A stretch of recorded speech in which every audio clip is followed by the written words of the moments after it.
ស្ដីពុកម៉ែបងប្អូនទាំងអស់គ្នាថាថ្ងៃនេះជាថ្ងៃអាទិត្យអញ្ចឹងណាអញ្ចឹងរៀងទនេនៅផ្ទះអញ្ចឹងក៏ឆ្លៀតមកកកកកាយក្របផាសិនដែលមាននៅ5 6គីឡូនៅផ្ទះដើម្បីយកមកទុក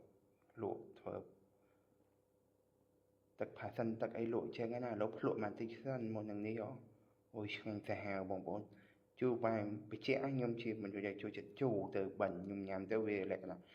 ត្រូវមាត់តែបើសិនបងប្អូនរបៀបចំណូលជូរអីក៏រៀងថាអូជូរខ្លាំងអីចឹងណាហើយខ្ញុំមកនេះខ្ញុំញ៉ាំប៉ុណ្ណឹងគឺត្រូវមាត់ខ្លាំងតែម្ដងណាឥឡូវមកខ្ញុំកាយកកឲ្យបាន5គីឡូមិនដែរពេលភ្លក់អូយឆ្ងាញ់ក៏មានអារម្មណ៍តែចង់មិនក្តៅដែរចឹងណាហើយខ្ញុំក៏ចង់ធ្វើផ្អែមចែកជូនបងប្អូនពិសាមើលនេះទឹក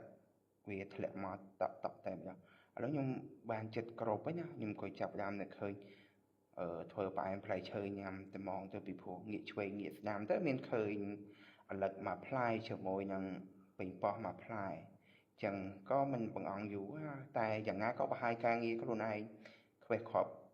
ផ្លែផាសិននេះអស់ទៅដែរមិនឡើងឆ្លៀតមកធ្វើផ្អែមញ៉ាំឥឡូវចាំបន្តិចពុកម៉ែបងប្អូនអើយឥឡូវមកកោះកកាយឲ្យហើយសិនចឹងណាហើយតែឆ្ងាញ់មិនរសជាតិអែមហ្មងបងប្អូនជូរអែមឥឡូវខ្ញុំចាប់ផ្ដើមធ្វើផ្អែមដួសតាមមកវែកទេសម្រាប់ផាសិនគ្រឿងកូល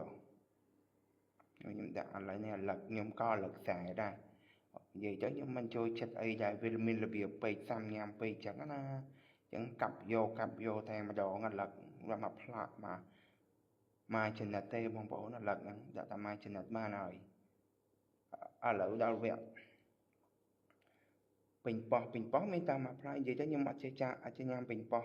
ទេបើឆាដាក់ម្ហូបចេះតិចតួចឥឡូវសាកមើលដាក់មានដោះគោមានអីមកញ៉ាំទៅរសជាតិអាចទទួលបានអត់ខ្ញុំដាក់ចូលឥឡូវជាមួយខ្ញុំលាយឥឡូវខ្ញុំដាក់ដោះគោស្រស់បាតើចបន្តិចដោះគោស្រស់ហើយជាមួយនឹងដោះគោខាប់ហើយក៏អត់ផ្លេចទេតកកភូមិក្តៅចឹងឲ្យវាចូលជាតិបងប្អូនតកកអនាម័យខ្ញុំដាក់ឲ្យខ្ញុំជាមួយខ្ញុំញ៉ាំខ្ញុំអាចញ៉ាំបានហើយរសជាតិវាមិនដែរព្រោះនិយាយទៅយើងឆ្នៃដែរហើយចាស់ថាញ៉ាំអាលឹកជាមួយនឹងស្ករហ្នឹងគឺពុលជាមួយខ្ញុំសាក់ញ៉ាំមើលវាមិនដែរវាធ្វើតុកអីអត់ឥឡូវយើងបានផ្អែមផ្លែឈើមួយចានហើយបងប្អូនតែអញ្ជើញភ្លក់ពិសាជាមួយខ្ញុំទាំងអស់គ្នាខ្ញុំកោជាមួយខ្ញុំភ្លក់មុនគេហ្នឹងគឺផាសិនតទេជាមួយទឹកដូចអូ